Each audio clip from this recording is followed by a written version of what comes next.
Hello, I'm Brad Story. I'm a professor at the University of Arizona in the Department of Speech, Language, and Hearing Sciences. As a scientist, my research focus throughout most of my career has been investigation of the physical mechanisms of human sound production. In collaboration with many colleagues over the years, I have used experimental data to inform the development of computational models of the vocal folds and the vocal tract. Models like these simplify a very complex system and can serve as tools for studying many aspects of speech and voice production, and to some degree perception. These models also serve as useful tools for teaching speech and voice science in the classroom. I found my way into this field on a rather winding path. As an undergraduate student at the University of Northern Iowa in the 1980s, I chose to major in physics, but without any particular career goal. I just thought it was interesting. Two professors in the physics program, however, Werner Jensen and Roger Hansen, had strong interest in acoustics and music, and they opened my eyes and ears to acoustics as a field of study.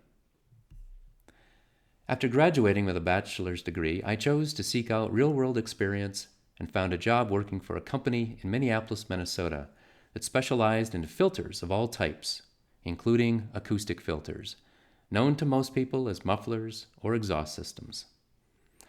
I was fortunate to have been on a team whose goal was to innovate and develop new ways to design and evaluate acoustic filters. It was here that I was immersed in learning signal analysis, signal processing, and developing computational acoustic models. As much as I enjoyed this job, eventually I became interested in how humans produce and perceive sound. This led me to graduate school at the University of Iowa, where I studied voice and speech science under the direction of a remarkable faculty, including Ingo Tietze, who was my PhD dissertation director. Ingo helped me understand the wide variety of research that he was conducting and encouraged me to develop a new model of vocal fold vibration that represented the body cover structure of the vocal folds.